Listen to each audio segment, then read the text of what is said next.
નમસ્કાર. નવજીવન ટ્રસ્ટ પરિવાર વતી હું કિશન દેસાઈ આપ સર્વનું હાર્દિક સ્વાગત કરું છું. આજે આપણે સૌ ભેગા થયા છે ફ્રેન્ચ સાહિત્યનું એક ક્લાસિકલ પુસ્તક લા મિઝરેબલ વિશે વાત કરવા માટે. આજે આપણી વચ્ચે ઉપસ્થિત છે જાણીતા લોક શિક્ષક વિક્રમ ભટ્ટ. અમને વિનંતી કરું કે મંચ ઉપર પોતાનું સ્થાન ગ્રહણ કરે.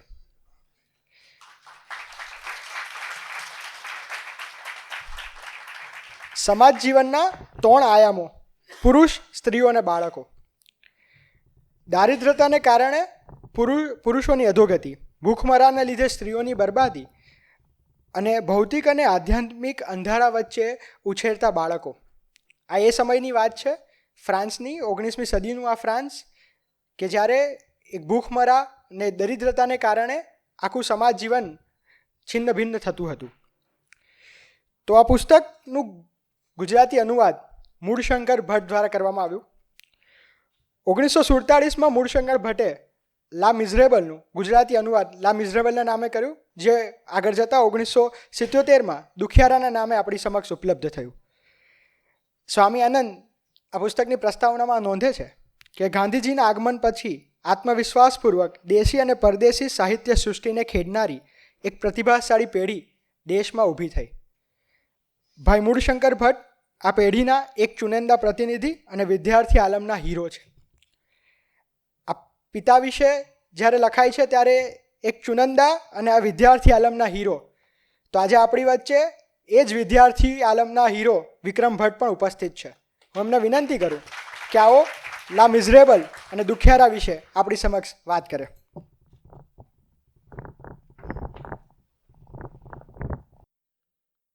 વડીલો, મિત્રો, વિદ્યાર્થીઓ, આ ત્રણેય કક્ષાના અહીંયા બધા બેઠા છે, એટલે ઉદ્બોધનમાં કોઈ રહી ન જાય. પણ સાવ ટૂંકું ઉદ્બોધન કરવું હોય તો એમ હું કરી શકું એવું છે કે સ્વપૂજ્ય ભાઈનો બૃહદ પરિવાર, કારણ કે મારા પિતાજીને બધા ભાઈને નામે બોલાવે, એટલે અહીં જે આવ્યા છે તે બધા એ છે એવું મને લાગે છે, અને મને બહુ જ ગમતી વસ્તુ છે.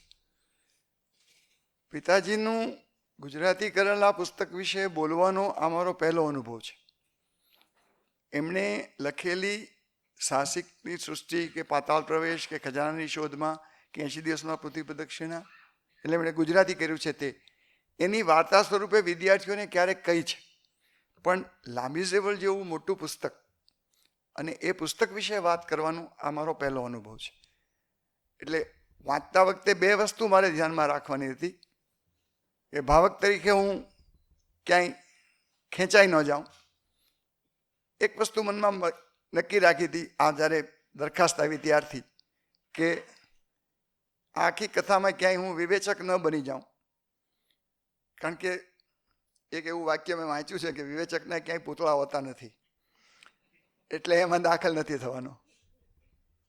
અહીં જે વક્તાઓ આવી ગયા છે એના નામ વાંચીએ ત્યારે હું મારી પોતાની જાતને સહજ રીતે ઓડિયન્સમાં બેઠેલો વધુ અનુભવું. અહીં ઊભા રહીને બોલવાનું થશે એવું ત્યારે ધાર્યું નહોતું. મારી માટે આનંદનો વિષય એ છે કે અહીં નિમિત્ત, મહેન્દ્ર, દિગ્પાલ આ ત્રણેય જણા અહીંયા બોલી ગયા છે, અને એ ત્રણેય દક્ષિણામૂર્તિના વિદ્યાર્થીઓ છે જ્યાં હું ભણાવતો હતો. એટલે મારા માટે એ વધુ આનંદનો વિષય છે કે ભાઈ ચાલો અહીંયા આ લોકો પણ બોલી ગયા છે, સારી વાત છે. આ 2 ભાગમાં છે. મૂળ કથા તો આનાથી પણ મોટી છે, પણ મારા પિતાજીએ એમાંથી ઘણી બધી ચરબીઓ ઓછી કરી નાખી અને પછી ગુજરાતી કરીને આપણી સમક્ષ મૂક્યું છે. એક પહેલી સ્પષ્ટતા મારે એ કરવાની છે કે આ વાંચતા વાંચતા જે લોકોએ વાંચી છે તે લોકોના મનમાં પણ એક વસ્તુ ઊભી થઈ હોય કે જેણે આ ગુજરાતી કર્યું છે એ તો અંગ્રેજી ભાષાના બહુ જ મોટા વિદ્વાન હશે, તો અંગ્રેજી ભાષામાં ભણ્યા હશે કે જે હોય, એ વિધિવત રીતે શાળામાં કે સ્નાતક કક્ષાએ ક્યાંય અંગ્રેજી ભણ્યા નહોતા. આ એક નોંધવા જેવી વાત છે, કારણ કે એ ગુજરાત વિદ્યાપીઠના સંગીતના સ્નાતક અને વિનીત દક્ષિણામૂર્તિમાં કરેલું. પણ કેવળ વિદ્યાર્થી પ્રેમ એ એમને આ ગુજરાતી કરવા માટે દોરી ગયું. એટલે પહેલાં જે ઝૂલેવર્ણને લઈ આવ્યા એમાં વિદ્યાર્થીઓને રોજ રાત્રિ પ્રવૃત્તિમાં નવી વાર્તા ક્યાંથી કાઢવી, કારણ કે સાંભળી હોય એમ કે, એટલે પછી ઝૂલેવર્ણના પુસ્તકોનું ગુજરાતી કરતા ગયા અને એમ એ ચાલ્યું. પણ પછી એમણે લા મિઝરેબલ હાથમાં લીધું. વિક્ટર યુગોનું બહુ મોટી નોવેલ છે અને અહીંયા તો 2 ભાગમાં છે. એ 2 ભાગના એક કરીને ગુર્જરે હમણાં છાપી છે. એ વાતને 2-4 વર્ષો થયા અને એમાં તો હવે ચિત્રો પણ મુકાયા છે. એ વધારાનો ઉમેરો કર્યો છે અમે. એક અંગ્રેજી પુસ્તકમાં ચિત્રો હતા એને જે જગ્યાએ જે લખાણમાં લાગુ પડતા હતા એ પ્રમાણે એ ચિત્રો મૂકવાનો પ્રયત્ન કર્યો છે. આ લેખકને પણ દેશ નિકાલનો અનુભવ છે. એને ફ્રાન્સમાંથી કાઢી મૂકવામાં આવ્યા અને જેટલા વર્ષો બહાર રહ્યા એ વર્ષો દરમિયાન આ લખાયેલી નવલકથા છે. આપણા ઘણા બધા પુસ્તકોનો અભ્યાસ કરીએ ને તો આપણને ખ્યાલ આવે છે કે કાં તો જેલમાં હોય લેખક, કાં તો આવી રીતે દેશ નિકાલ કર્યો હોય. પણ એમાં જે સાહિત્ય મળ્યું છે તે બહુ ઉત્તમ મળ્યું છે. તિલકનું ગીતા રહસ્ય આપણને ન મળ્યું હોત. ગાંધીજીની આત્મકથા વિચારો, હિસ્ટ્રી ઓફ ઇન્ડિયાનો વિચાર કરો, એ બધું જેલમાં થયું છે. એટલે એ એક આપણને જુદું આશ્વાસન આપે એવી વસ્તુ છે. પણ અહીંયા એવી રીતે સોલેજન પણ તમે વિચારી શકો. એને તો એ ભારે કઠણાઈમાં ગુલાંગારી પેલો લખ્યું, પણ ત્યારે ત્યાં નહોતા. એટલે એક સાથે 8 જુદા જુદા દેશોમાં 8 ભાષામાં આ પુસ્તક પ્રગટ થયું. અને એક લેખકે તો ત્યાં સુધી નોંધ્યું છે કે એમના લખાણ એ વાંચીએ ત્યારે એ શેક્સપિયર કરતાં સહેજ જ ઉતરતા લાગે છે. એ કક્ષાના એ લેખક છે. આ લા મિઝરેબલ કથા જે દુખિયારાની જે વાત છે આખી, એમાં જ્યારે વાંચીએ શરૂઆતમાં ત્યારે આમાં અનેક પ્રસંગો છે, અનેક ઘટનાઓ, કરુણ ઘટનાઓ પણ ઘણી બધી છે. વાંચતા વાંચતા રડી પડાય, આપણે ઇમોશનલી ચાર્જ થઈ જઈએ એવી ઘટનાઓ પણ છે. પણ જ્યારે એને વધુ અભ્યાસથી જોઈએ, વધુ જ્યારે વિગતે જોઈએ, ત્યારે આપણને ખ્યાલ આવે છે કે નીચે એક કલકલ વહેતું ઝરણું છે કે જે માનવતાને ઉજાગર કરે છે. માણસમાં રહેલી માણસાઈ બહાર આવે એવી શક્યતાઓ પૂરેપૂરી છે. એને માટેના જે આમાં ઘણા બધા પાત્રો છે, ઘણા બધા પ્રસંગો છે. અને આ કથાકારની એક બીજી મજા એ છે કે આપણે જેને હિન્દી ફિલ્મમાં ફ્લેશબેક કહીએ ને એવું બહુ આવે છે. પહેલાં કથા આવે, વાત આવે, અને પછી એ માણસ વિશે વાત આવે, વળી પાછી કથા આગળ ચાલે, પછી અમારા એક પાત્ર વિશે વાત આવે. એમ કરતાં કરતાં આપણે અનુસંધાન જોડતા જવાનું. ત્યારે આપણને ખ્યાલ આવે કે ઠીક, આ કથા આવી રીતે આગળ ચાલી. 2 ભાગમાં મેં ચાલે કુલ લગભગ 46 પ્રકરણો છે. આ લગભગ 500-550 પાનાનું પુસ્તક છે અને પ્રસંગો પણ ઘણા બધા છે. એ બધા પ્રસંગો આપણને જે સમય અહીં આપવામાં આવ્યો છે એમાં પૂરા થાય એવા નથી. પણ એની જે મુખ્ય બાબતો છે એને આપણે ધ્યાનમાં રાખીને લા મિઝરેબલ વિશે વાત કરવા હું પ્રયત્ન કરીશ. પિતાજીનું પુસ્તક આ અગાઉ અનેક વાર વાંચ્યું છે, પણ જ્યારે આ રીતે બોલવાનું છે અને વાંચવાનું થયું ત્યારે અનેક, એટલે સનાતન સાહિત્યની આ એક મજા છે. સસ્પેન્સ સ્ટોરી હોય ને, તમે એકવાર વાંચો, બીજી વાર, ત્રીજી વખત તમે નહીં વાંચો, કારણ કે તમને ખબર પડી જાય ખૂની કોણ છે. આ સનાતન સાહિત્યની મજા એ છે કે તમારી ઉંમર સાથે એમાંથી નવા અર્થઘટનો નીકળ્યા કરે. કે આ પહેલી વખત વાંચ્યું ત્યારે આ નહોતો ખ્યાલ આવ્યો, એટલે આ તો હાવ નવી વાત છે.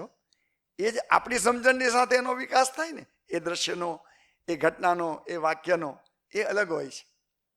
આમાં કેટલા બધા વાક્યો એવા છે કે જેને તમે કોટેબલ કોટ્સ તરીકે વાપરી શકો. એવી જગ્યાએ મુકાણા છે કે તમે જો એ બિટવીન ધ લાઇન્સ પકડી શકો તો જ તમે એની મજા માણી શકો. પણ વિક્ટર યુગોની મજા એ છે કે એમણે એ પ્રસંગોને બરાબર રીતે દોર્યા છે. એટલે વાંચતા તમને અનુભૂતિ થાય નહીં કે આ તો ગજબ છે, આવું કેમ થયું છે. પણ એક પાત્રથી શરૂ થતી આ નવલકથા એ પાત્રના અંત સુધી ચાલે છે. એ આખું ચિત્ર, એટલે સ્વામી આનંદે બહુ સરસ વાત લખી છે કે એમાંના 15-16 પ્રસંગોની એમણે યાદી આપી છે કે આ વાંચતા મને ક્યારેક રડવું પણ આવ્યું છે, ક્યારેક એનો એક જુદી અનુભૂતિ થઈ છે. પણ એ અનેક વાર મેં આ પુસ્તક આ રીતે વાંચ્યું છે. ઉમાશંકરભાઈએ પ્રસ્તાવનામાં પણ એ ગુજરાતી કેવી રીતે કરવામાં આવ્યું છે એની વિશે પણ વાત કરી છે કે મારા પિતાજીએ સામાન્ય વાચકને ધ્યાનમાં રાખીને એમાં ગુજરાતી શબ્દો વાપર્યા છે. એટલે આપણે વિચાર કરીએ કે ગાડાનો ઉલ્લેખ આવે તો ઠાઠા સુધી માણસો બેઠા થાય, એમ કે ઠાઠું પકડીને ઊંચું કર્યું, એમ કે ઊંચડો મંગાવ્યો છે હમણાં આવવો જોઈએ. હવે એ જો તમે એટલે એ 47માં બહાર પડ્યું છે અને આમલા એ વખતે હતા ત્યાં, એટલે ત્યાં બધું થયું છે. પણ એ બાજુ એટલે એમના ધ્યાનમાં એ સમયની જે પ્રજા છે એ હતી. એટલે શબ્દો, વાક્યો, રચનાઓ એ પ્રકારની છે કે એ લોકો તરત સમજી શકે. અને એ બહુ જ એટલે હું તો એવું માનું છું કે સરળ લખવું બહુ અઘરું છે, જેમ સરળ બોલવું અઘરું છે, સરળ જીવવું અઘરું છે, એના જેવું છે. એટલે એ આપણે વાંચતા વાંચતા અનુભૂતિ થાય તમને કે આ તો બરાબર છે, અહીંયા આમ જ વાક્ય હોય. એટલે મૂળ અંગ્રેજી જોઈએ ને ત્યારે તો વિશેષ ખ્યાલ આવે કે હા આ તો સારું, અહીંયા તો આમ જ બોલાય. આમાં હું થોડાક એમાંના વાક્યો વાંચી સંભળાવવાનો છું તમને, જેથી તમને ખ્યાલ આવે કે એ ગુજરાતી કરવામાં એટલે એ પુસ્તકને વફાદાર રહીને પાછી મૂળ કથાનો રસ ભંગ ન થવો જોઈએ એ ધ્યાન રાખીને જે રીતે એ થયું છે એ બહુ મજાની વાત છે. એનું મુખ્ય પાત્ર છે જીન વાલજીન.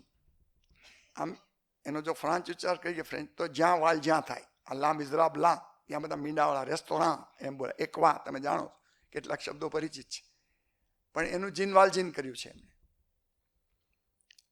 નવલકથાની શરૂઆત એવી રીતે થાય છે કે એક સાવ રેઢિયાળ રખડું માણસ નીકળ્યો છે, ફાટલ તૂટલ કપડાં છે, મજબૂત શરીર છે, ખભે થેલો છે, એક દંડીકો છે, અને એને ભૂખ લાગી છે એટલે ગામની વીસીમાં ખાવા માટે જાય છે. પણ એ જેલમાંથી અથવા તો કેદી તરીકે 19 વર્ષની સજા પામીને છૂટો થયેલો માણસ છે, પેલો પરવાનો મળ્યો છે. અને આવા લોકો છે ગામમાં દાખલ થાય ને એ પહેલાં એની પ્રતિષ્ઠા પહોંચી ગઈ હોય, એટલે જ્યાં જાય ત્યાંથી એને કાઢી જ મૂકી. જમવાનું તૈયાર પડ્યું હોય, એને ભાગે મળે, એ પૈસા દેવા તૈયાર હોય, મને બેસવાય દે પહેલાં, પછી જેવો ખ્યાલ આવે કે આ તો ઓલો છે એટલે કાઢી મૂકે. હળધૂત કરે એને દાખલ. કેટલીક જગ્યાએ તો લગભગ તૈયાર થઈ ગયો, આપણને એમ થાય કે હવે તો ખાવા મળી જ જશે. ત્યાં પેલો બંદૂક લઈને આવે માલિક, નીકળી જા, ખબરદાર જો અહીંયા આવ્યો છે. એનો કોઈ જ વાંક નથી એ વખતે. પણ એ ભૂતપૂર્વ કેદી છે, એની માટે જે ઢીલું માગ્યું છે એને કારણે એને એટલે ગામમાં અવાજ ફેલાઈ ગઈ છે કે આવો એક માણસ અહીંયા આવ્યો છે. એટલે કોઈ એને રાખતું નથી. ભૂખ કકડીને લાગી છે, બહુ ઠંડી છે, વાતાવરણ એવું છે કે એને ક્યાંક જમવા મળે તો સારું, પણ નથી મળતું. એક ડોશી નીકળે છે, એ પર્વત એક નાનકડા એવા સ્ટોન ઉપર બેઠો છે. તો કે ભાઈ કેમ અહીં બેઠો છે? કે જો ને માજી જમવું છે પણ કાંઈ મળતું નથી, મારી પાસે કાંઈક પૈસા છે આપું તને. હા કે જે હોય આપો ને. પેલી થોડા પૈસા આપે. પણ કે તું સામે પેલું ઘર છે ત્યાં જઈ આવ્યો છે? તો કે ના ત્યાં નથી ગયો. તો કે ત્યાં જા ને, કદાચ ત્યાં કંઈક થશે તારું. એટલે એક બારણું કકડાવે છે, અંદરથી એક સરસ અવાજ આવે છે. એ બોલે છે આવો. આ બોલ છે ને એ આખી એ કથાનું એક સેન્ટર પોઈન્ટ છે, બહુ જ યાદ રાખવા જેવું છે. એક મેરિયસ નામનો પાદરી છે, એનું ઘર છે. એની બેન છે ત્યાં, એક નોકરાણી છે. એ લોકોને આ માહિતી તો આવી જ ગઈ છે કે આવો એક માણસ ગામમાં છે. એટલે એ લોકો અંદર વાત કરતા હોય છે કે આવો એક ભાઈ આવ્યો છે, ધ્યાન રાખવા જેવું છે, ગુંડા જેવો છે, આમ છે તેમ. એની વિશે બધા વિશેષણો વપરાણા છે. પણ પાદરી તો એના પેલામાં જ છે કે કાંઈ વાંધો નહીં, જે હોય એમાં કાંઈ સવાલ નહીં. અને એ જ બાણું ખખડાવે છે ને પેલી ખોલે છે તો જીનવાલજીને જ ઊભો છે. પણ જીનવાલજી આવતા જ પોતાની બધી વાત કરવા માંડે છે. એને ખબર નથી કે આ પાદરી છે શું છે. કે જુઓ આવી રીતે 19 વર્ષમાં હું જેલમાં હતો, આમ તો 4 વર્ષની સજા હતી, પણ બાકી સજાઓ હું ભાગતા પકડાઈ ગયો એટલે વધતી ગઈને 19 વર્ષ થયા. મારી પાસે પૈસા છે, મને ખાવા મળશે? પેલો કહે છે બેસો. એને નવાઈ લાગે છે કે આ બધું શું છે, આવું તો કંઈ આવી રીતે કંઈ કોઈએ સ્વાગત કર્યું નથી એનું ક્યારેય. લોકોને કહે છે કે એના માટે થાળી બનાવો, એ જમવા બેસાડે છે. અત્યંત ભૂખ્યો છે એટલે કેવી રીતે જમવા બેઠો છે ને કેવી રીતે ખાધું હશે એ હું કહેતો નથી, પણ વરુ તૂટી પડે એમ તૂટી પડ્યો એમ લખ્યું છે. હા તો કે અહીંયા વીસીમાં તો ખાવાનું ખૂટી ન જાય, કાં હશે? એને ખબર જ નથી કે આ પાદરીનું ઘર છે, ચર્ચ છે, એવી કાંઈ ખબર નથી. પણ પછી એની સાથે બેસે છે, એક આત્મીયતા ઊભી થાય છે અને ધીમે ધીમે એ પોતાની વાત કરે છે અને પાદરી એને સાંભળે છે. પછી એ દ્વારા આપણને જીનવાલજીની ભૂતકાળની ખબર પડે છે કે એ તો એક સામાન્ય મજૂર હતો. એના ભાણેજડા ભૂખ્યા થયા હતા, કાંઈ હતું નહીં, એટલે એક જગ્યાએ કાચ તોડીને બ્રેડનો એક ટુકડો તોડીને એ લેવા ગયો અને પકડાઈ ગયો હતો. એના હાથમાં બંદૂક હતી એટલે એમ કે એ મારવા માટે આવ્યો છે, એ ખૂની છે, એ ડાકુ છે, આવા બધા વિશેષણો લગાડી એને 4 વર્ષની જેલ થઈ ગઈ. અને એ જેલ જેવા પ્રકારની હોય એમાંથી ભાગી છૂટવા પ્રયત્ન કરે એને પકડાય એટલે એની જે જેલમાં રહેવાની વર્ષો છે એ વધતા જાય, 19 વર્ષ સુધી ચાલે છે. ત્યાં સુધીમાં તો જે સાવ સીધો સાદો મજૂર હતો એ જીનવાલજીન બની ગયો છે. આખા એના માનસપટ ઉપર ક્રોધ, ગુસ્સો, ઈર્ષા, આ બધા જ તત્વો, ચોરી કરવાના ગુણ, આ બધું જ એનામાં બરાબર ચાલે છે. એટલે એક ગુંડા જેવો જ માણસ છે એ રીતે ગણો તો. પાદરી એને જમાડે છે, એની વાતો કરે છે, શાંતિથી સાંભળે છે. પછી કહે છે કે હવે અહીં સૂઈ જાઓ, તમે તમારા માટે પથારી કરી છે. પાદરીને એક વિચિત્ર ટેવ છે, એ જમવા બેસે ને એટલે રૂપાની 2 દીવીઓ ટેબલ ઉપર મૂકે અને 6 નાનકડી એવી રકાબી જેવી જે હોય એ મૂકી હોય ચાંદીની. હવે આ પાદરી તો બહુ ભલો માણસ છે. ગામની સેવા માટે એણે પોતાનું મકાન અડધોઅડધ દવાખાનામાં ફેરવી નાખ્યું છે. એને મળતી રકમો એ ગરીબ ગરીબામાં વહેંચી દે છે. શરૂઆતમાં તો ગામને એમ લાગે છે કે આ કંઈક પ્રતિષ્ઠા માટે કરી રહ્યો છે, પણ ધીમે ધીમે એનો સાચો પરિચય થાય છે એટલે બધા એને પૂજવા લાગે છે. પણ એ તો એની પોતાની જીવન પદ્ધતિ મુજબ જ જીવે છે. ખેડૂતોને મળે, વાતો કરે, હરતો ફરતો રહે, એટલે એને સુવાડી દે છે. હવે રાત પડે છે. જે જીનવાલજીન અહીંયા વિક્ટર યોગરની મજા અહીંયા છે. એ રાત્રે થોડી વાર સૂઈ જાય છે, પછી એનામાં રહેલો પેલું જે ચોર છે એ જાગી જાય છે. એ વિચારે છે કે આ 6 રકાબી છે ને એ ઉપાડી લઈ. આ બધા હુતા છે ને એટલે બહુ જ સિફતથી એ રકાબી પોતાના થેલામાં મૂકી, બારણું ખોલી, વંડી ઠેકી અને ભાગી જાય છે રાત્રે જ. સવારમાં પેલી બેન કામ કરતી કહે છે કે આ પેલી રકાબીઓ નથી મળતી, ક્યાં ગઈ? એ કે જેમાં રાખતા હતા એ તો જો બહાર. એ કે એ નહીં, હું રકાબી ગોતું છું. એ કે હા ઓલો જ લઈ ગયો. હું તમને કહેતો, એ પછી જે બધું બોલે એ જ બધું પાદરીને કહે છે કે તમને હું ના પાડતી તમે સમજ્યા નહીં, જો આ ચોરીને વયો ગયો. કે કાંઈ વાંધો નહીં, આપણે લાકડાની થાળીમાં જમીશું. આ તો પાદરીને તો એ વયો ગયાનું કોઈ દુઃખ જ નથી, એ બહુ સરળતાથી સ્વીકારી લે. પણ મજા પછી પડે છે. થોડીક વાર ના જતા 2-3 પોલીસો જીનવાલજીને પકડીને લઈ આવે છે કે સાહેબ આ તમારી પેલા કાબી લઈને ભાગતો તમે. એ કે આ તો આંધળે બેરું કૂટાઈ ગયું. ભાઈ મેં એને આપી છે ને એ લઈ જતો, એ કાંઈ ચોરી નથી ગયો, અને આ 2 રૂપાની દીવીઓ લેવાની રહી ગઈ છે, તમે એને છોડી મૂકો. એ કે મને છોડી મૂકો છો? એટલે પોલીસ કે હા હા જા, આવે એને છોડી મૂકવું એ ગમતું નથી. ત્યારે એને ખ્યાલ આવે કે હા મને તો પકડ્યો હતો. પણ પછી એને રૂપાની 2 દીવીઓ પણ આપે છે. તો દિગ્મુખ થઈ જાય છે. એવી તો એને કલ્પના જ નથી કે આવું થાય, પણ થાય છે. પણ પછી પાદરી એક બહુ સરસ વાક્ય બોલે છે. એ હું પાદરીનું જ વાક્ય કહું, મારું નહીં રહેવાતું, કારણ કે એ જે રીતે કહે છે ને એ પાદરી જ કહી શકે એવું વાક્ય છે. એને મહેમાનને જે રીતે આખી વાત સમજાવે છે એ બહુ સરસ છે. પાદરી કહે છે, એની સાવ પાસે ગયો, એના ખભા પર હાથ મૂકીને ધીમે અવાજે કહ્યું, ભાઈ આટલું યાદ રાખજે, આટલું કદી ભૂલતો નહીં કે મારી આ નાનકડી ભેટમાં બદલામાં પ્રામાણિક મનુષ્ય બનવાનું તે વચન આપ્યું છે. આટલું જ કહે છે, બીજું કાંઈ નથી કહેતું. જુઓ તમે, કોઈ મોટી સૂચનાઓ, મોટા વાક્યો કશું નહીં. પ્રામાણિક બનો. અને બીજી મજા એ છે કે જીનવાલજીને આવું કંઈ સમજાતું નથી. વચન આપ્યાનું યાદ નહોતું. એ તો દિંગમુખ થઈને નીકળી જાય છે. પછી આગળ જતા એક બીજી ઘટના બને છે. એ બહાર નીકળે છે. એક પીટર જર્વિસ કરીને છોકરો છે. એની પાસે એક સિક્કો છે. એ છોકરો આમ રસ્તામાં ઉલાળતો જતો હોય છે. એ આમ દોડતો જીનવાલજીના પગ પાસે પડે છે. એ જીનવાલજી એની પર પગ મૂકી દે છે. એટલે ઓલો કહે છે, સાહેબ મારો સિક્કો. શું? જીનવાલજી હજી પેલો થયો નથી.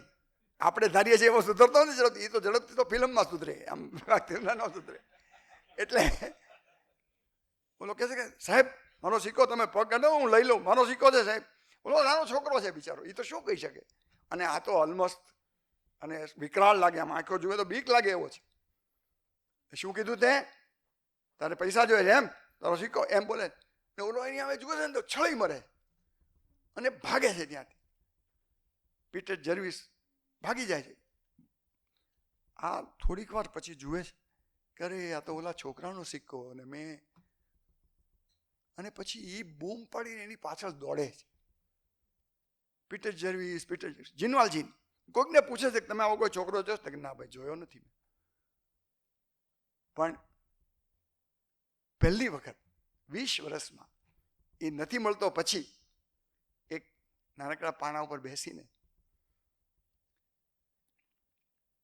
આ વાક્ય બોલતા હું થોડો ક્યારેક ઇમોશનલ થઈ જાઉં તો માફ કરજો. જીનવાલજી ધ્રુસકે રડે છે. આપણે તેને કેથાર્સિસ કહીએ છીએ, જે પ્યોરિફિકેશન ઓફ ધી હાર્ટ જેને કહીએ છીએ. આ બધો જે અગ્નિ પ્રગટ્યો હતો, જે ક્રોધ, જે ગુસ્સો, જે પ્રજા તરફનો એના વગરમાં કે જે આ બધું ભોગવવું પડ્યું છે એનો ગુસ્સો, આ બધું ધીમે ધીમે ધોવાતું જાય છે. ધ્રુસકે રડે છે. મળી શકતો નથી એને, પાછા આપી શકતો નથી. પણ કોઈકને આપીને કહે છે કે ગરીબને વેચી દેજે ભાઈ. પણ આ ઘટના મૂકીને વિક્ટર હ્યુગો એક હૃદય પરિવર્તનની સિગ્નલ આપણને આપે છે કે હા જો એમાં ફેર થયો. પાદરીને વચન આપ્યું છે કે નહીં એને યાદ નથી, પણ આ ઘટનાથી એ પેલું જે પ્રામાણિક બનવાનું વચન આપ્યું છે, જે કીધું છે, એના અંકુરો ફૂટવા માંડ્યા છે. એની શરૂઆત થઈ છે.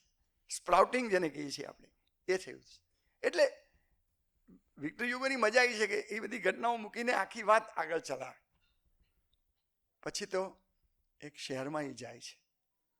મેડલિન તરીકેનું નામ પછી ત્યાં રહે છે. જીનવાલજી નથી રહેતો. એ દરમિયાન એક બીજી ઘટના પણ બને છે કે પેરિસમાં 4 છેલબટાવ છોકરાઓ અને 4 બહેનપણીઓ છે. બધા હારે મજા કરતા હોય છે. અને પછી એક દિવસ એ લોકો બધા હોટલમાં જમવા જાય છે. અને પેલા 4 ઊભા થઈને કહે છે કે અમે થોડીક વારમાં આવીએ છીએ. અને થોડીક વારમાં એક કવર આપીને એક માણસ આવે છે, વેઇટર, કે આ કવર આપતા ગયા. એ લોકો કહે છે કે આપણે તો મજા કરી, આનંદ કર્યો, અમે તો અમારા કુટુંબમાં પાછા ચલાવી જઈએ છીએ, આપણી મિત્રતા અહીંયા પૂરી થાય છે, આવજો. ટૂંકમાં એ બધું પૂરું થાય છે. એમાંથી 3ને તો મજા પડી જાય છે. પણ એક છોકરી છે કોસેટ, એ ઘરે જઈને રડી પડે છે. કારણ કે એણે એ મા બનવાની છે. એટલે એક જુદું જ પ્રકરણ અહીંથી પાછું શરૂ થાય છે. હવે શું કરવું? એ વખતે તો એ સમાજ અને એની વાત આખી. પણ એને એક બેબી જન્મે છે, એને મોટી કાઢે છે, પણ ગરીબાઈ છે, તકલીફ બહુ છે. એ દરમિયાન આ મેડલિન એ જે ગામમાં રહે છે, એ ગામની આખી સિકલ બદલાઈ જાય છે. શરૂઆતમાં બધાને એમ થાય છે કે આ કોણ માણસ છે? પણ ગામમાં ધંધા વિકસે છે, લોકોની પ્રજાની ભાષા બદલાય છે. એક આખું પહેલા તો શરૂઆતમાં બધા શંકાથી નજરે જુએ છે. કારણ કે સમાજમાં એક અમુક વસ્તુ, અમુક વ્યક્તિઓ એવા જ હોય કે આવો કોઈક જાણીતો માણસ હોય ને એની ડ્રોબેક જ શોધવા માંડે કે એને કાંઈક મેળવવું હશે ને એટલે, બાકી આવું કાંઈ હોય નહીં. એને તો પછી ગામના મુખી બનવાનો ઉપરથી પાદરીનો ઓર્ડર આવે છે, તો એ ના પાડે છે. એટલે એની પણ મજાક કરે છે. એ કે એ તો ના પાડે, બાકી એને થવું જ હોય, આ તો બધું અંદર હોય, આમ છે તેમ છે. પણ ધીમે શહેરની સિકલ બદલાતી જાય છે. લોકો કામ ધંધે વળગે છે, પ્રજામાં એક સુખાકારી ઉત્પન્ન. એક સમૃદ્ધ શહેરમાં એ ગામડું પરિવર્તન પામી રહ્યું છે, આ એક મેડલિનને કારણે. અને મેડલિનની મજા એ છે કે એ પોતે સાવ સાદું જીવન જીવે છે, સાદા કપડાં પહેરે, એક પોતાનો ઓરડો છે, એમાં કોઈ નથી આવવા દેતો, સાદો ખોરાક ખાય, ક્યારેક ખેડૂતો વચ્ચે બેસીને વાત કરતો હોય, ખેડૂતોને શીખવાડતો હોય કેમ તમારે અનાજ બચાવવું હોય તો શું કરવું જોઈએ, આવું કરતો હોય, કામ કરતો હોય, બધું ચાલતું હોય. પણ આખરે એક ડોશીમાં એને ગગલાવીને કહે છે મેડલિન કે તારામાં અહીં આવડત છે તો ના છે નહીં પાડે છે, તારે કરવું જ જોઈએ કામ, પ્રમુખ તું મુખી પદની ના શું કામ પાડે છે, તને મુખી પદ માટે તું લાયક છો. પછી ના નથી પાડી શકતો અને મુખી તરીકે છે. પણ એની જીવન પદ્ધતિમાં કોઈ ફરક પડતો નથી, એના કપડામાં કોઈ ફરક પડતો નથી, એ એની રીતે જ જીવે છે, ગામને સુખાકારી માટે પ્રયત્ન કરતો હોય છે. પણ એક વધારાનું પાત્ર હવે ઉમેરાય છે, એનું નામ છે જેવટ. કોઈક વખત એકલા જેવટનું પાત્રાલેખન માટે મળવું જોઈએ એવું લાગે, એવું મજાનું પાત્ર બનાવ્યું છે.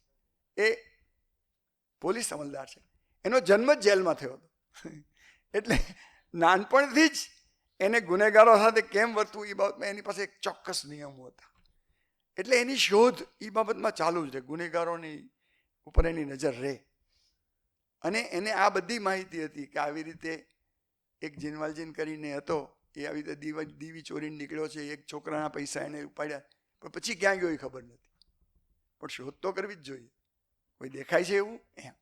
એટલે એની નજર એની શોધમાં જ રહે છે જેવટ. આ તરફ પેલી છોકરી એ એની પોતાની દીકરીને સાચવી નથી શકતી, એટલે એક વીસીવાળાના ઘરે જાય છે. થેનોડિયર કરીને એ પાત્રનું નામ છે. એ પતિ પત્નીનું ચિત્ર પણ બહુ મજાનું છે.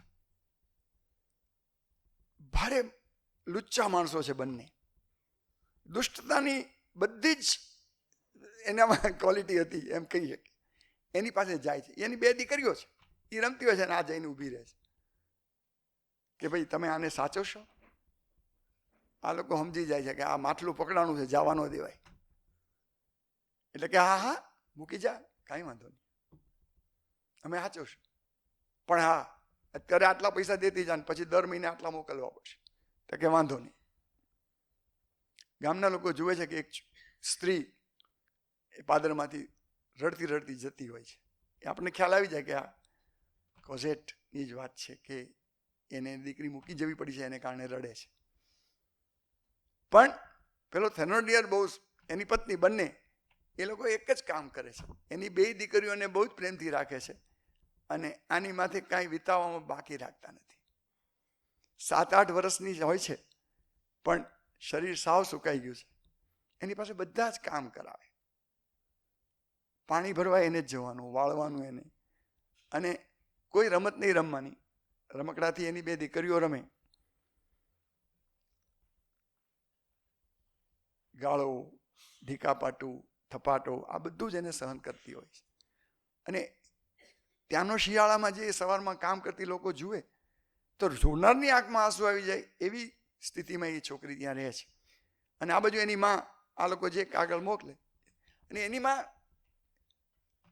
આ ગામમાં એક મિલમાં કામ કરવા માંડે છે. એની મુશ્કેલી એ છે કે એને લખતા નથી આવડતું, એટલે પૈસા મોકલવા હોય તો એને કોકને કહેવું પડે કે ભાઈ તમે મારી વતી આ હું પૈસા તમને આપો, તમે મની ઓર્ડર કરી દો ને, એટલે ઓલાનો કાગળ આવી જ જાય, આટલા મોકલી આપો. દર વખતે વધતું જાય, 10, 15 એમ. આ વખતે બીમાર છે, હવે કાંઈ એવું હોય જ નહીં બધું, પણ એને આ માટલું મળી ગયું છે એટલે પૂરેપૂરો એનો લાભ લઈ જાય. પણ એ જ્યાં કામ કરતી હોય છે ત્યાં પાછા કેટલાક પાત્રો એવા હોય કે જેને એમાં જ રસ હોય કે આ છોકરી કોણ છે, કોને પૈસા મોકલે છે, શું છે, કાંઈક ભેદ છે, આપણે જાણવું તો પડશે. અને કામ કરવાને બદલે વધુ સમય આમાં જ ગાળે પછી. અને એમાં તો 5-6 જણા ભેગા થઈ જાય બહેનો.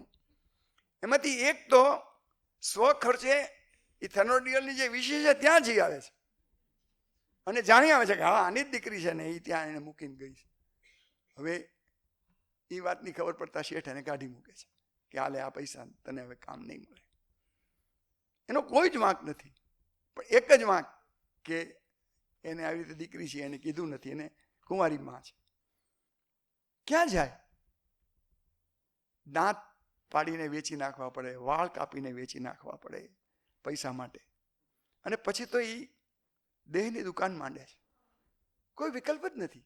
એટલે એ ગરીબાઈનું જે વર્ણન કર્યું છે, આપણે આપણા રૂવાણા ઊભા થઈ જાય કે અરે કેવી વીતી છે. ઇવન થર્ડ એ લોકો જે રીતે આ છોકરી આરે વર્તન કરતા હોય છે નાની, એ તમે જોઈ ન શકો. એક વખત એક માણસ એક છેલબટાવ માણસ આને ખીજવે છે રોડ ઉપર જતી હોય એટલે, અને ઓલી બરાબરની ગુસ્સે થઈને એને મારે. એટલે જેવટ એ જ વખતે ત્યાં પ્રગટ થાય છે, છૂટી પાડે છે, કહે છે કે ચાલ તને જેલમાં જ નાખી દેવી પડે, આ તો ચાલે જ નહીં રોડ ઉપર તું આવી રીતે. આવા સજ્જન માણસ, ઓલો સજ્જન છે નહીં, એ પૂરેપૂરો અસલ રંગીલો માણસ છે, એને આમાં જ મશ્કરી કરવામાં મજા આવતી હોય છે. એ વખતે એક મેડલિન ઉભો રહે છે અને કહે છે કે એને છોડી મૂકો. પણ કે સાહેબ તમને ખબર છે આને? કે હું તમને કહું છું છોડી મૂકો. પણ કે ફલાણો કાયદો છે, આમ છે તેમ. પાછું એને ખબર પડશે કે આ નગરપતિ છે એટલે એની ઉપર થૂકે છે કે તું જો નગરપતિ છો ને, કે પણ તને નોકરીમાંથી કાઢી મૂકી તારે મને મળવા તો આવું તો હું તને પાછી નોકરી અપાવે. પણ એ તો કાંઈ સાંભળતી જ નથી, કારણ કે પરિસ્થિતિ જેને એવું બનાવી દે. પણ એ જેવટને એમ કહે છે કે તું એને છોડી મૂક. એને સહન નથી થતું જેવટને.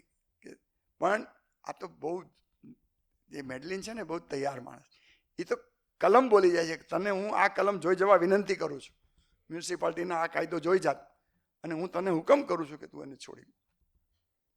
એટલે ઓલીને બહુ નવાઈ લાગે છે, આ મને છોડી મૂકે છે. કારણ કે ઓલાએ તો કીધું હતું તને પકડીને લઈ જ જવાની છે. જેવટને જરાય ગમતું નથી, પણ આખરે તો નગરપતિ છે એટલે સ્વીકારી લે છે. એ ગાળામાં એક બીજી ઘટના બને છે. એક ખેડૂત પોતાનું ગાડું લઈને જતો હોય છે, કલણને કારણે ગાડું ખૂંપવા માંડે છે અને એ નીચે દબાઈ જાય છે, વયમાં કરે, અને જો થોડોક સમય જાય તો પૂરું થઈ જાય એમ છે.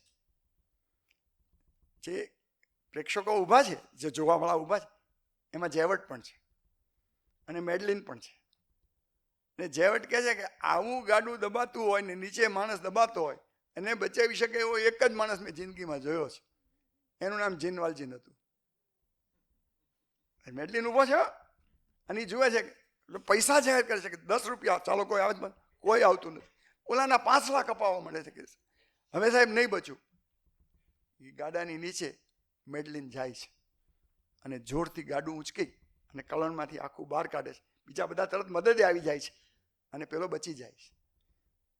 પણ જેવટ એ આખું દ્રશ્ય જોઈ લે છે એટલે એના મનમાં જે પેલી શંકા હતી એ ચાલુ રહે છે કે આ હોવો જોઈએ. હો, એ તો આ તો કોઈનું કામ જ નહોતું.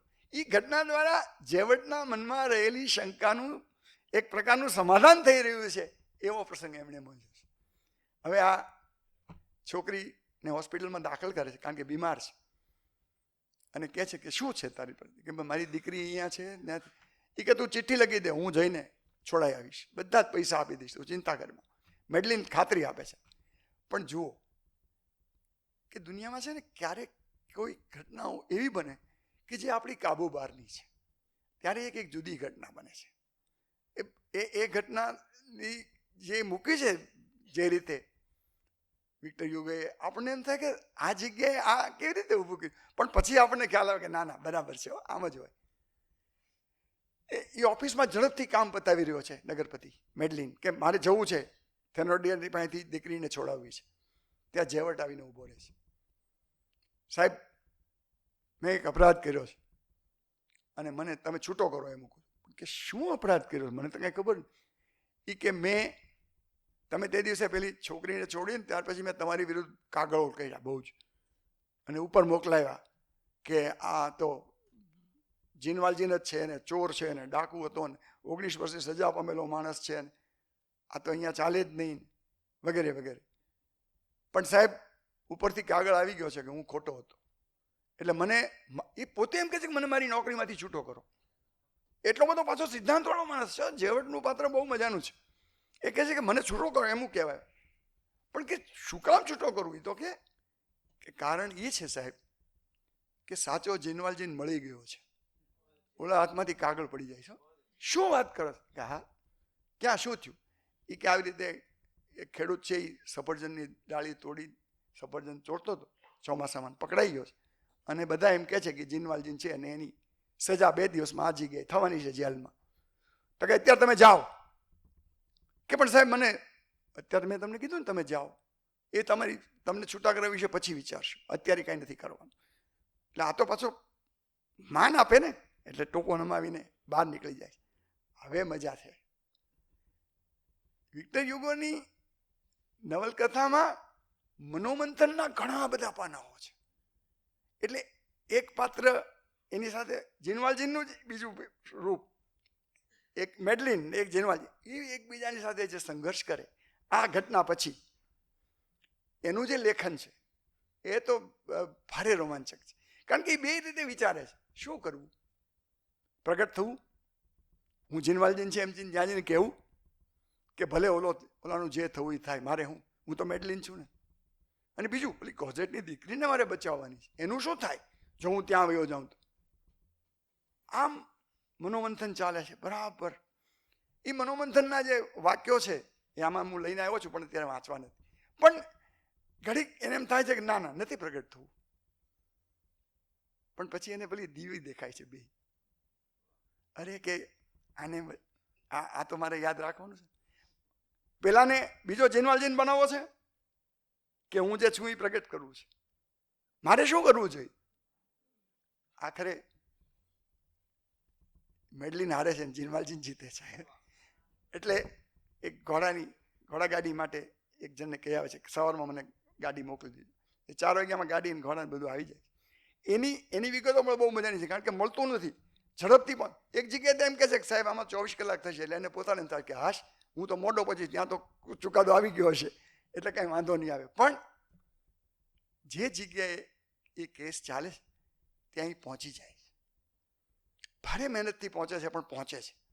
ગાડી કરીને જાય છે, ગાડી માર હલાવે છે, સારી એવી મહેનત કરીને પહોંચે છે. ઘોડાગાડીને સમી કરવી પડે છે તો સમી કરાવીને, ધાર્યા પૈસા દઈને, વેચાતી લઈને પણ પહોંચે છે. ત્યાં પહોંચે છે ને ત્યાં વકીલ કહે છે કેસ તો પતી ગયો. એ કે કયા કેસની વાત કરો કે કેમ ઓલી છોકરીને જન્મટીપ આપવાની હતી એ નહીં, આ કે એવડો બીજો કેસ તો હાલે છે હજી. કાંઈ વાંધો નહીં. એટલે એ દાખલ થાય. હવે ત્યાં કોર્ટ આખી બંધ, એટલે રૂમ જગ્યા જ નથી.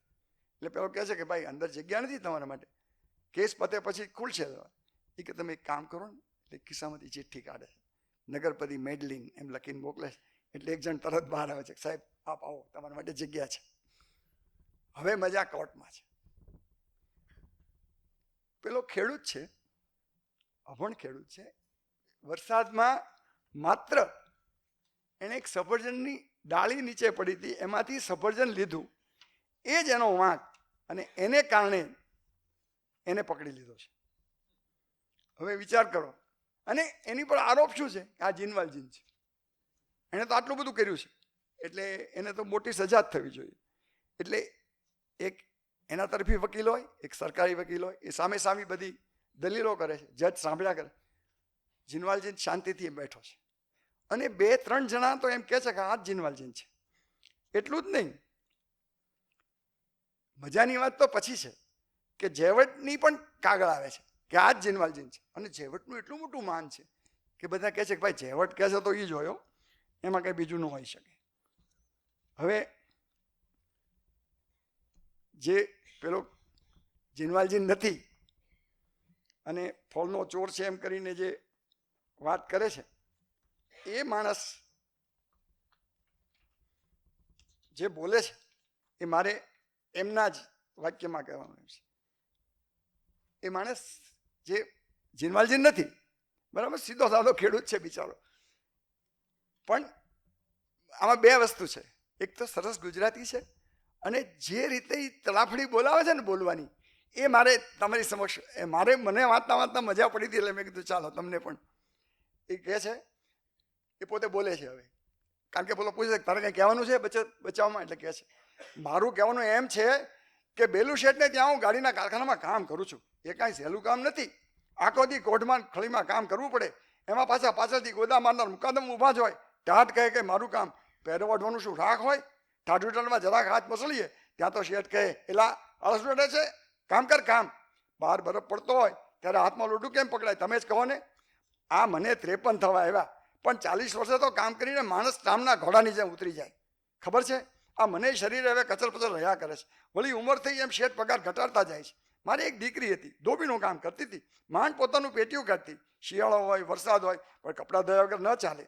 ઘરાકી તૂટી જાય, એમાં વળી એનો ધણી કસાઈ નીકળ્યો, મારીને અદમુઈ કરી નાખી. એ પછી જીવે બિચારી છૂટી ગઈ. આ હું ખરું કહું છું, ખોટું હોય તો પૂછી જુઓ ને. હું છું ને હાવ, આ તો મોટું શહેર કહેવાય, અહીં મને કોણ ઓળખે? પણ ભેલું શેઠ છે ને, એને પૂછી લો. હા, હવે કાંઈ કહેવું છે મને? હવે આને ને ઓલાને કાંઈ લાગે ઓળખતું નથી. એ પોતાની જ વાત કરે, પણ જે રીતે એ પોતાની વાત કરે છે એનું જે ગુજરાતી, એટલે એક માણસ ઉપર જ્યારે આરોપ થાય ત્યારે એ કઈ વાત કરી શકે? એને તો પોતાની જ વાત કરવાની છે. આગળ એક વખત ફરીવાર બોલે છે, કારણ કે આરોપી કહે છે કે ઓલા કહે છે કે તું જે હોય સાચું કહી દે, કારણ કે નહીં તો તને સજા થશે. એ કહે છે કે જા આવે, મારે કહેવાનું જે હતું, મેં કોઈ દી ચોરી કરી નથી, અમને કાંઈ 2 ટંક ખાવાના કડાકા નથી થતા. તેથી વરસાદ ખૂબ પડ્યો, માર્ગમાં ગારો ગારો, ત્યાં માર્ગમાં સફરજનની ડાળ પડેલી, મને શી ખબર કે એમાં આવી હોળી થશે. મેં તો એ ઉપાડી. આટલી વાતમાંથી આ 3 મહિનાથી મને થાણામાં ગોંધીને સિપાહીએ મારીને અધમુઓ કરી નાખ્યો. તમે કહો છો કે જવાબ દે, પણ શું જવાબ દે? આથી બીજો કેવો જવાબ તમારે જોઈએ છે? તમે બધાય જૂઠા છો. વળી જીનવાલજીન ને ફલાણો ઢીકણો, એ કોઈનું નામે મેં સાંભળ્યું નથી. હું તો બેલું શેઠને ત્યાં કામ કરતો, મારો જન્મ ક્યાં થયો એ મને ખબર નથી. બધાય કાંઈ જન્મ લેવા માટે છાપરું નથી મળતું. મારા મા બાપ ઉભડિયા મજૂર હતા એમ કહે છે. મને ખબર નથી, હું નાનો હતો ત્યારથી મને બધા નાનકો કહેતા. હવે મને આ બુઢીઓ કહે છે. આમ પોણી જિંદગી તો કાઢી નાખી. હવે આ અવસ્થાએ શું કામ મારી વાંહે લાગ્યા છો? હું કાંઈ અડકાયું કૂતરું છું? તમે વિચાર કરો કે આખું તળાફડીમાં જે બોલાયેલું વાક્ય છે, એક ધારો જ બોલે છે, પણ એની જે ગતિ છે ને એ બહુ ગમે એવી છે. હવે બધા હસવા માંડે છે અને કહે છે કે ભાઈ હવે જો પૂરું થઈ ગયું. ઓલાની ન્યાયાધીશની હદ આવી ગઈ કે હવે બસ, હવે હું મારો ફેંસલો આપું છું. એ જ્યારે ફેંસલાની વાત કરે છે ત્યારે જીનવાલજીન ઊભો થાય છે, એટલે મેડલિન ઊભો થાય છે. ઓલા 3 કેદીઓ એની સાથેના જે સાક્ષી અપાવ્યા હતા એના નામ બોલે છે. અહીં મારી તરફ જુઓ, તમે જેને ગોતો છો એ જીનવાલજીન હું છું. સભામાં ટાંકણી પડે ને તો પણ અવાજ થાય એવી શાંતિ થઈ જાય. એક જણ એમાંથી જરાક જાગી જાય. આમાં કોઈ વૈદ છે ભાઈ? એમ પૂછે. એને એમ થાય કે આ સાહેબનું કાંઈક છટકી ગયું છે, તો વૈદ હોય તો હરકું કરી નાખીએ. તો કે ના, હું પૂરેપૂરો સ્વસ્થ છું અને બહુ જ સભાનતાપૂર્વક. પછી પેલા 3 કહે છે જે એની સાથેના કેદીઓ હતા એ સમયના, કે તને આવું હતું, તે અહીંયા ત્રાજવું તોફાયું હતું, તે ગરમ કપડું અહીંયા દળ્યું હતું, તે તું આવા કલરના પેન્ટ પહેરતો હતો, યાદ છે? એ 3 જણા કહે છે કે હા એ જ છે, કે હું જ જીનવાલજી છું, આને છોડી મૂકો. અને પછી કહે છે કે આ તમારા બધા, તમે આમાં જીનવાલજીને કર્યો કોણે? ઊભો કોણે કર્યો? એ તો કહો. સમાજમાં જીનવાલજીને થયો કેમ? એનો જવાબ છે તમારી પાસે? એમ કરીને થોડીક પોતાની વાત કરે છે. પણ પછી ન્યાયાધીશને કહે છે કે તમે ધારો ત્યારે પકડી શકો છો, હું અહીંથી જાઉં છું. પેલો જે બેલું શેઠને ત્યાં કામ કરતો ને એમ થાય કે આ તો બધા ખરેખર પાગલ જ હતા, આમાં કાંઈ છે નહીં, મારા બેટા ખરા માલા માલી હાલી નીકળ્યા હતા કે એમ કરી એ વયો જાય છે. પણ જીનવાલજીને ત્યાંથી, ત્યારે એનું નામ બીજું છે, મેડલિન, એ પહોંચે છે. એ સીધો જ પેલી છોકરી પાસે જાય છે, કારણ કે એને વચન આપ્યું છે કે તારી છોકરી હું લઈ આવીશ. અને એ રાહ જ જુએ છે, એ પૂછાત કરે છે, કારણ કે દર્દી તરીકે હોસ્પિટલમાં એને એક જ રટણ છે, મારી દીકરીને લઈ આવ્યા, કારણ કે આને વચન આપ્યું હતું કે હું લઈ આવી દઈશ. એને જુએ છે, કહે છે કે દીકરીને લઈ આવ્યા? તો કે ના, હમણાં 1-2 દિવસમાં આવી જશે, કાંઈ ચિંતા કર. એને એ આદર્શ આપે છે. એ છોકરી પથારીમાં સૂતી છે, એનો હાથ પકડીને જીનવાલજીને બેઠો, અને એ છોકરીની નજર દરવાજા ઉપર પડે છે, અને આંખો છે ને ખીલાની જેમ ઠોકાઈ ગઈ હોય ને એમ ફોળી થઈ જાય. આપણે કલ્પી શકીએ છીએ ત્યાં કોણ ઊભું હતું? જેવટ ઊભો છે. એ તો બરાબર પાછળ જ પડ્યો છે, એને જીનવાલજીને પકડવો હોય તો એને માટે એટલે કે સાહેબ મને થોડોક સમય આપો. હવે જીનવાલજીની યારે વાત કરવાનો જે જેવટનો ટોન છે ને એ બદલાઈ ગયો. હવે એ સાહેબ થઈ ગયો અને ઓલો ગુનેગાર થઈ ગયો, કારણ કે એને તો એ ગોતતો હતો. સાહેબ કહેતા ઘા વાગે છે એમ કહે છે જેવટ કે તમે એક કામ કરો, મને થોડો સમય આપો. આને એવો કોઈ સમય ન મળે. આ આખી ઘટનામાં પેલીને ખ્યાલ આવી જાય છે કે મારી દીકરીને આ લઈ આવ્યા નથી. એ આઘાતમાં જ એ ત્યાં ગુજરી જાય છે. જેવટને કહે છે કે ત્યાં આ છોકરીનો જીવ લીધો, પણ કે મને હવે પકડી શકે છે, એટલે પકડી લે છે. પણ જીનવાલજીન ત્યાંથી પણ ભાગે છે. કેવી રીતે ભાગે છે? એને કેદી તરીકે રાખે છે એક જગ્યાએ વાણમાં, અને વાણમાં એક માણસ ઊંચે પાટિયા ઉપર ચડ્યો હોય છે, વાંસ ઉપર નહીં, વાંસ નમવા માંડે છે એટલે ડૂબે એમ. કોઈ બચાવવા તૈયાર નથી. જીનવાલજીન ઉપર ચડી જાય છે અને બોલાને બચાવી નીચે ઉતારે છે. નીચે ઉતરતા એ પોતે પડી જાય દરિયામાં. બીજે દિવસે છાપામાં ખબર આવે છે કે આવી રીતે એકને બચાવવા જતા એ ડૂબી ગયો અને એનો કંઈ પતો નથી, એનું નામ જીનવાલજીન હતું. એટલે આપણને ત્યાં ખ્યાલ આવે છે કે જીનવાલજીન દરિયામાં પડી ગયો છે, પણ એ ડૂબીને મરી નથી ગયો. એ ત્યાંથી તરતો તરતો બહાર નીકળે છે. આ બાજુ પેલી કોઝેટની છોકરી એ ક્રિસમસને કારણે ટાઢમાં રાત્રે ઘોડા માટે પાણી પાવા માટે પાણીની ડોલ ભરવા જાય છે. સખત ટાઢ, ધ્રુજે, ડોલ ભરીને ઉપાડી ન શકે એવી સ્થિતિ છે. હે ભગવાન એમ બોલે છે. તે એક મજબૂત હાથ એની ડોલ ઉચકાવે છે. એ જીનવાલજીન છે. આપણને ખ્યાલ આવી જાય, કહે છે કે ચાલ, ક્યાં જવું છે? કે આવી રીતે વિશીમાં. કઈ વિશી? ક્યાં? પછી એને ખબર પડી જાય છે કે આ થેનોડિયનની જ વિશી છે અને જે દીકરીને હું ગોતવા આવ્યો છું એ જ આ છે. એટલે કહે છે કે તારી વિશી મને લઈ જા. ત્યાં લઈ જાય છે. એ જુએ છે કે થેનોડિયન એની વહુ એની બે છોકરીઓને સાચવે છે અને આની પર જુલમમાં કાંઈ બાકી રાખતા નથી. એ કહે છે કે આને હું લઈ જાઉં તો? કે હા લઈ જાઉં, કાંઈ વાંધો નહીં. અમારે તો કે પારકી થાવ પણ છે, હાચવીને થાકી ગયા છીએ, આટલા પૈસાનું દેવું છે આપી દો. એને તો પૈસા જ કઢાવે છે, રહેવાના પૈસા જાજા લઈ લે છે, પણ એ બધા આપી દે છે. અને પેલીને કહે છે કે ચાલ, એને લઈને નીકળી પડે છે. ઓલાને પાછળથી ખ્યાલ આવે કે હા ઓછા પૈસા મેં આપી દીધી. એની પત્ની કહે ત્યારે પહેલી વખત એને સાચું લાગે છે કે હા મારી પત્ની સાચું કહેતી હતી. એટલે એની પાછળ જાય છે. એને કહે છે કે સાહેબ મને પાછી આપી દો, મારે નથી દેવાની. અને તમારી પાસે કાંઈ છે કે આ છે? એ પેલી ચિઠ્ઠી કાઢે છે અંદરથી કે જો આ ચિઠ્ઠી રહી કોઝેટ માટે લખેલી છે થેનોડિયર ઉપર. એ કે હા હો, સહી તો મળતી આવે. એ ભાઈ જે હોય મને 1500 રૂપિયા આપી દો. બીજા બોલો બધો હિસાબ કહી દે કે તમને બધા પૈસા આપી દીધા છે. તો કે મને પાછી, કે તારે પાછી જોવે છે એમ? હવે જીનવાલજીન પ્રગટ થાય છે બરાબર, હાથમાં લાકડીને ઊભો થાય. બોલો સમજી જાય છે. થોડીક વાર પાછળ જાય છે, પછી થાય કે આમાં કંઈ થશે નહીં. એ પાછો વયો આવે છે. આ છોકરીને લઈને હવેની જે પાત્ર લેખન છે ને એમાં મજા એ છે કે બંને વચ્ચે 50 વર્ષની ઉંમરનો ખાય છે. પેલી સતત પ્રેમ જંગતી છોકરી છે, આને અનેક વેદનાઓ અનુભવી છે, મોટી ખાય છે, પણ એ બંને એકબીજાના પૂરક થઈને જીવે છે. એટલે પેલામાં જે શીશુ જામી ગયું હતું ને એ ઓગળવા માંડે છે જીનવાલજીનમાં. અને પેલીમાં એક પ્રેમનો ફુવારો. એ છોકરી, કારણ કે એને તો આ જ બાપ છે, એને કાંઈક બીજી ખબર જ નથી. બાપુજી કહીને બોલાવે છે, પણ એ બંને જણા જે આનંદથી રહે છે એ ચિત્રો બહુ મજાના. આપણને એમ જીનવાલજીના ફરી સુખી દિવસો આવી ગયા, વાહ હવે મજા. અને બે જણા બહુ આનંદથી રહે. અને પેલી એને આપણને એ પાત્ર લેખનની મજા જુઓ. બીજે દિવસે સવારે ઉઠીને પેલી છોકરી હું બોલે, એ બાપુજી આવી હો, ક્યાં હમણી છે? એને એમ જ છે કે હું હજી ત્યાં છું.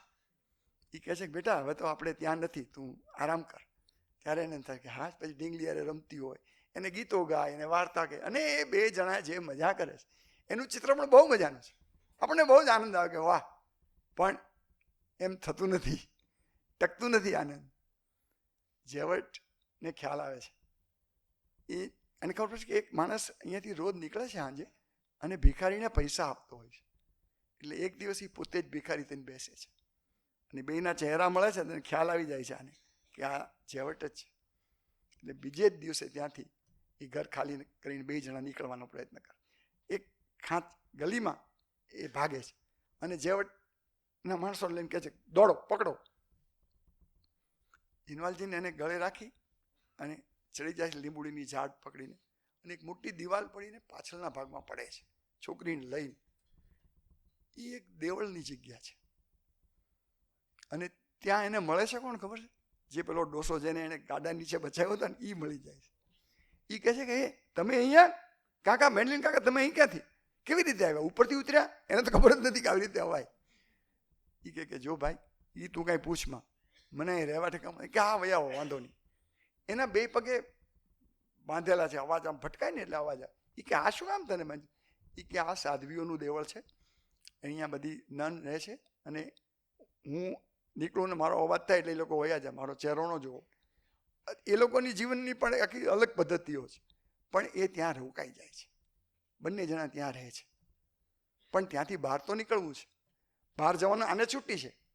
આ પેલો માળીનું કામ કરે છે એને, જે પેલો ડોસો જેને એને બચાવ્યો, પણ આ બહાર નથી નીકળતો જીનવાજીન, કારણ કે બહાર એને ખબર છે કે જેવટ ઊભો જ છે. 1 મહિના સુધી તો જેવટ એ શેરીમાં આટા જ માર્યા હતા કે હજી કોઈક અહીંથી પકડાશે, પણ ત્યાં તો જઈ શકતો નથી. પણ પછી બહાર નીકળવા માટે શું કરવું? એ દરમિયાન એક સાધ્વી અવસાન પામે છે, એને માટે કફન બનાવવાનું છે. એ કફનમાં માટી ભરીને બહાર લઈ જવાનું, ખોડીને અંદર નાખવાનું. એમાં જીનવાલજીન ગોઠવાઈ જાય છે. અને પેલો માળી જે પેલો કબર ખોદનારો છે એની યારે ભાઈબંધી કરી અને સમાવ એને એમાંથી બહાર કાઢે છે. જીનવાલજીન બહાર નીકળી જાય છે. પેલી છોકરી તો બહાર નીકળી શકે એમ છે. અને ફરી પાછા અંદર આવે ત્યારે પેલો કહે છે કે અમારો મોટો ભાઈ છે, અને માળી તરીકે હવે હું બહુ ઘરડો થયો, આને કામ આપી દો, અને આ દીકરીને આ નન તરીકે અહીંયા દાખલ કરી દો. પેલી સાધ્વી એને સ્વીકારી લે છે અને એ ત્યાં માળી તરીકે કામ કરે છે. ત્યારે પાછા બહુ જ પહેલો ભાગ પૂરો થાય છે. ત્યાં બહુ જ આનંદથી એ લોકો અમુક, અને કોઝેટ મોટી થવા માંડી છે. હવે બીજો ભાગ છે ને, મને સમય કહેજો, કારણ કે બેલ પડવાનો હોતો નથી, તો શિક્ષક તરીકે બધું યાદ હોય. મને એક જણાએ કહ્યું હતું ત્યાં જા પણ પૂછી લેજે બેલ પાડે છે કે નહીં. મેં કીધું ભાઈ મને ખ્યાલ નથી, જે હોય તે કાંઈ વાંધો નહીં, પણ કરીશું. એટલે ત્યાં દાખલ થયા પછી એ બહાર નીકળે છે. ફરી પાછું એણે જે ઘર રાખ્યું છે એ જ ઘરમાં એ રહેવા વયો જાય છે. એક ડોશીમાં છે નીચે, એ બધું એનું કામ સંભાળે છે. અને કોઝેટ હવે તો મોટી થઈ ગઈ છે, અને એક મેરિયસ નામના છોકરા સાથે એને થોડું એટેચમેન્ટ ઊભું થાય છે. એ મેરિયસ પણ એક અદ્ભુત પાત્ર છે. એના દાદાની આને એને બનતું નથી. એના દાદા એ જુદી પ્રકૃતિના માણસ છે, આને પેલું સ્વાતંત્ર્યનું ભૂત ચડેલું છે. એટલે બરાબર બે જે દાદા દીકરા વચ્ચે જે સંવાદો થાય એવા સંવાદો થયા કરે છે. પણ એને એ તરફ પ્રેમ બહુ, પેલો ઘરેથી ભાગી જાય છે, પણ દાદા એને માટે વ્યવસ્થા કરે છે. એક જણને કહે છે કે તું મહિને આટલા પૈસા લઈ જજે, મારું નામ ન દેતો પણ એ ભૂખ્યો ન રહેવો જોઈએ. ચાલે છે મેરિયસની સાથે. એ દરમિયાન એક આખું સ્વાતંત્ર્ય માટેનું એક ગ્રુપ ભેગું થઈને યુદ્ધ જાહેર કરે છે. એ યુદ્ધમાં મેરિયસ જોડાય છે. એક નાનકડું બીજું પાત્ર છે એમાં ગાવારોશ કરીને છોકરો છે, પણ એ અદ્ભુત પાત્ર છે. એટલે વિક્ટર હ્યુગોની મજા આવી છે કે નાનકડું પાત્ર હોય પણ એવું સરસ દોરે કે આપણે રાજી થઈ જઈએ. એનું જે મૃત્યુનું દ્રશ્ય છે એ તો ભારે રોમાંચક અને હચમચાવી દેવું છે. ચાલુ યુદ્ધે ગાવારોશ એ પિસ્તોલની જે ગોળી હોય એ વીણવા માટે કૂદતો બતાવ્યો છે, અને એક ગોળી એને વાગે છે અને રાષ્ટ્રગીત ગાતો ગાતો મરણ પામે છે. એવું મજાનું પાત્ર છે ગાવારોશનું. એ પણ એક નાનકડી એવી ચિઠ્ઠી પહોંચાડવાનું કામ કરે છે. હવે આનું નામ બદલાણું છે, મેડલિન નથી રહ્યું, પણ એ ઘરડો થયો છે અને એને ખબર પડે છે કે મેરિયસ નામનો કોઈ છોકરો છે, એને કોઝેટની સાથે પ્રેમ છે, એ લોકો જોડાવા માંગે છે. અત્યાર સુધી આ પ્રકારની પહેલામાં એ પડ્યો જ નથી, એના માટે આ બધું બહુ નવું છે. પણ હાથો પાડવી પડે. એટલે મેરિયસ એના દાદાને, એ દરમિયાન આ યુદ્ધ થાય છે, સોરી, અને એમાં તો આ લોકોની સંખ્યા એટલી નાની છે કે 24 કલાકમાં ખેલ ખતમ થઈ જાય છે, બધા મરી. મેરિયસને ખૂબ વાગે.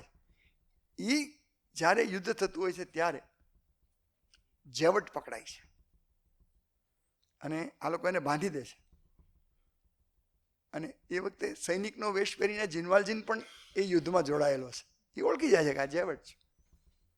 એટલે એનો જે નાયક છે ને એને કહે છે કે એને મારવાની જવાબદારી મારી, મને એક બંદૂક આપો, હું એને મારી નાખીશ. જેવટને એ ઓળખી જાય છે, એ જેવટને ઓળખી કે તો પતાવી દે ને ભાઈ, હું કામ રાહ જોશો, બાંધેલો ક્યાં સુધી રાખવો મને. એ કે ના ના, ગોળીઓની હમણાં ઓછો છે એટલે રહેવા દઈએ. તો કે તો છરીથી પતાવો, પણ વાત પૂરી કર. પણ કાંઈ કરતો નથી. છરી લઈને આવે છે, એના દોરડાઓ છોડી નાખે છે. જેવટ માટે આ બધું બહુ નવું છે. અને કહે છે કે જા, તું મુક્ત છો, છોડી દે. જે માણસે એની ઉપર કરવામાં કાંઈ બાકી નથી રાખી અને બધી જ તકો હતી કે એને મારી નાખવા માટે, એને જીનવાલજીને જાતો કરે છે અને પછી ખોટે ખોટો ભડાકો કરે છે. બહાર આવીને કહે છે કે પતી ગયું. એ દરમિયાન મેરિયસ બહુ જ ગંભીર રીતે બીમાર થાય છે, એને વાગે છે ગોળીઓ, એટલે એને ખભે નાખી અને એ નીકળે છે, ગટરમાંથી જાય છે. જે ગટરમાંથી ચાલવું જ મુશ્કેલ છે એ ગટર વચ્ચે આના પાસે રાક્ષસી તાકાત છે. પેલું 19 વર્ષનો જે ગેલી તરીકેનું કામ છે ને, કોરડ આવીને જાય ને, ચોમાસું હોય કે ટાઢ હોય, એને કારણે ગઠ્ઠા જેવું શરીર છે, તાકાત તો અદ્ભુત છે. પેલું ગાડું ઉંચકી લે પછી ક્યાં વાત ગઈ. એને લઈને નીકળે છે બહાર. એક છેલ્લે જ્યાં પહોંચે છે ત્યાં દરવાજે તાળું છે, ત્યાંથી બહાર નીકળવાનું છે. ત્યાં એક જણો ઊભો છે કે મારી પાસે ચાવી છે, કે ખોલને બહાર કાઢી. એ કે પણ આમાં જે છે ને અડધો ભાગ મારો. એને એમ થાય કે આ માણસે આને મારી નાખ્યો છે, એની પાસેથી પૈસા લૂંટી અને એ જવાનો છે અને મૂકી દેશે હમણાં. કે પણ પેલા બહાર તો કાઢ. એ કે પણ આમાં તમે ગયા કેવી રીતે, અમે તો હાલી નથી શકતા. કે પેલા બહાર કાઢે. થનડિયરને થોડુંક આપે, એ થનડિયર છે જે પેલો વિશીવાળો, અને એ છોડો કરે. ત્યાં એ જતો હોય છે, ત્યાં જેવટ મળે છે. જેવટને કહે છે કે એક કામ છે, અને પહેલાં એના દાદાને ઘરે મૂકી આવી, પછી હું મારા ઘરે જાઉં ને પછી તું મને પકડી જઈશ, મને કોઈ વાંધો નથી. દાદાને ઘરે મૂકી આવે છે. એની તરત સારવાર શરૂ થઈ જાય, કારણ કે બહુ જ ગંભીર વાગ્યું છે, પાટામીણી બધું શરૂ થઈ જાય. અને દાદા એની પાસે જ બેસે. પછી તો એને દીકરાઓ બહુ જ વાલો લાગે છે, બચાવવો પડે એમ છે. એ એના ઘરે જાય છે અને જેવટ બહાર ઊભો રહે છે, કહે છે તું જઈને આવ. એ બારીમાંથી જોશે ને તો જેવટ નથી. શું પાતળા લેખન છે જેવટનું સાહેબ, એ ક્યાં ગયો હશે. હવે જેવટનું મનોમંથન શરૂ થાય છે. એ મનોમંથન પણ જીનવાલજીન જેવું જ મજાનું છે. શું કરવું મારે? જે માણસ, એટલે ફરી એક રાક્ષસ થતો બચાવવો છે કે ફરી એક જીનવાલજીને ઊભો કરવો છે? એક માણસને જીવાડવો છે, મોટો કરવો છે, એને સજ્જન બનાવીને સમાજમાં મૂકવું, કે મારે મારા કાયદાનો અમલ કરવો છે? કાયદાના અમલ પ્રમાણે તો એને પકડી જ લેવો પડે એમ છે. શું કરવું? એ એક ઓફિસમાં જાય છે પોલીસ, અને થોડીક નોંધ લખે છે, જેમાં બધી જ નોંધો છે ને એ કેદીઓની ફેવર માની છે, કે કેદીઓ સાથે આવું વર્તન કરવું જોઈએ, આમ કરવું જોઈએ. એટલે એનું હૃદય પરિવર્તનની ત્યાંથી શરૂઆત થઈ ગઈ છે. પણ એની ઊંચાઈ છેલ્લે આવે છે. એ સિંધ નદીના કાંઠે ઊભો રહે છે અને આપઘાત કરે છે. એની પાસે પછી કોઈ ઉપાય જ નથી રહ્યો સાહેબ. એ જ એને માટે અંતિમ મુક્તિ છે, કે બસ અહીંયા પૂરું, આનાથી બધું કાંઈ નહીં થઈ શકે મારાથી, આ સિવાય મારી પાસે કોઈ વિકલ્પ જ નથી. પણ એ આપઘાતની પણ એની જે એક સીમા છે ને એ અલગ પ્રકારની છે. આપણને એમ થાય કે ગજબનું પાતળા લેખન. એનું મનોવંદન પણ વિક્ટર હ્યુગોએ બહુ સરસ દોર્યું છે. એ પણ એટલું જ મજાનું છે જેવું પેલું મેડલિનને જ્યારે કેદી તરીકે ઓલાને છોડાવો છે ત્યારે જે થાય છે એવું જ. હવે મેરિયસ અને કોઝેટના લગ્ન થાય છે. જીનવાલજીને હાજર રહે છે પણ જમવા વખતે નથી રહેતો. મોટો થઈ ગયો છે, ઘરડો થઈ ગયો છે, પણ ધીમે ધીમે ધીમે એ કોઝેટથી પોતાનું અંતર વધારતો જાય છે. એમ કે છે કે તારે મને હવે આ નામે બોલાવવાનું, હું તને હવે તો તું આની પત્ની કહેવા. ઓલી સમજતી જ નથી કે તમે આ બાપુજી શું બોલો છો, કારણ કે એ તો એને ગળે વળગે, એને હાથમાં ઝૂલે, એની અરે પ્રેમથી વાતો કરે. પણ આ એકદમ ગંભીર થઈ જાય જમવા વખતે, અને કહે છે કે મારે હાથે તો ફાટો બાંધેલો છે, જુઓ મને વાગ્યું છે, આમ છે તેમ. પછી એક દિવસ જીનવાલજીને એમ થાય છે કે હવે મારે મેરિયસને મારી સાચી વાત કરી દેવી છે. એટલે મેરિયસ સમક્ષ મૂળ જીનવાલજીને ખુલ્લો પડે છે કે જુઓ ભાઈ, આ કાંઈ મારી દીકરી નથી, પહેલી વાત એ. બીજું, હું મેડલિન નથી, હું જીનવાલજીન છું. મને 19 વર્ષ સુધી હું જેલ કેદી તરીકે રહ્યો છું, અને આ મારો ઇતિહાસ છે. એટલે તમે જે માનો છો એ હું નથી. એટલે એટલી મારે તમારી યારે સ્પષ્ટતા કરવાની. પણ કે તમે બધું મને શું કામ કહો છો? કે એટલા માટે કહું છું કે તમે મારી દીકરીને ના કહેતા, એને આ નહીં ગમે, એને આ સહન નહીં કરી શકે, પણ તમારી પાસે તો મારું સાચું ચિત્ર હોવું જોઈએ.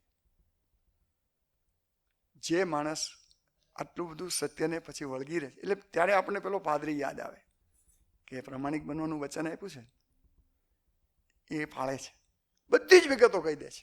એ વિગતો બહુ જ સરસ મજાની રીતે આમાં લખાઈ છે. કહી દે છે કે ભલે કાંઈ વાંધો નહીં.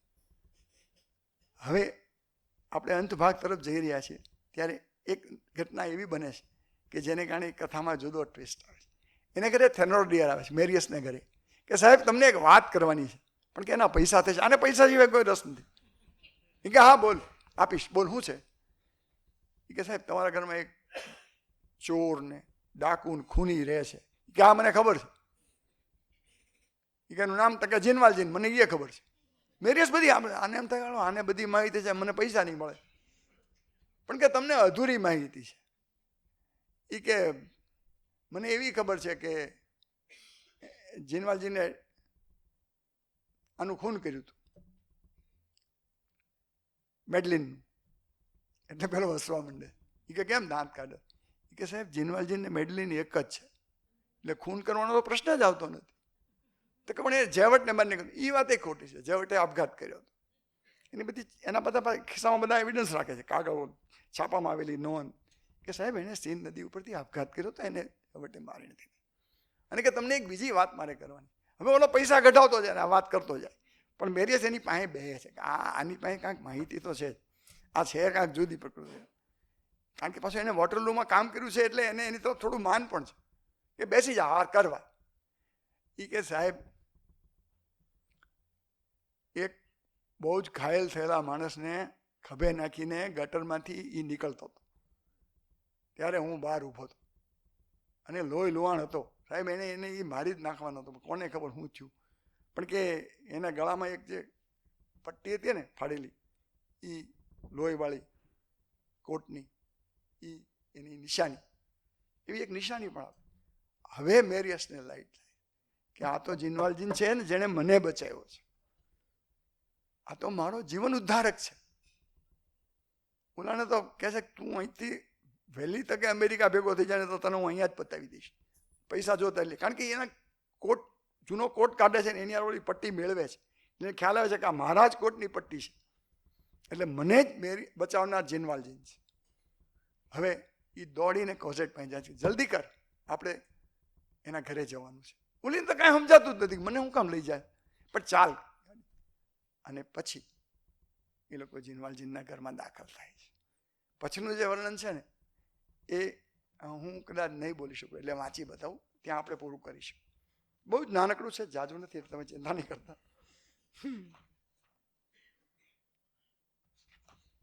એ કાગળ લખવા બેસે છે. અહીંયા જીનવાલજીને ખબર પડે છે કે મારું મૃત્યુ નજીક છે. ડૉક્ટરે આવીને કહે છે કે આ તમારે વહેલા બોલાવવા જોતા હતા, આ તો આનો મંદવાડ વધી ગયો છે અને એને જેની જરૂર છે એ અત્યારે નથી કોઈ એની પાસે. પણ એ ડૉક્ટરને કહે છે કે આ મારા છોકરાઓ આવ્યા છે. આ બે જણા આવ્યા પછી કહે છે મારા છોકરાઓ આવ્યા છે. જો વાક્ય કેવું મજાનું છે, એ બે જણને મારા છોકરાઓ આવ્યા છે એમ કહે છે. ડૉક્ટર સાહેબ,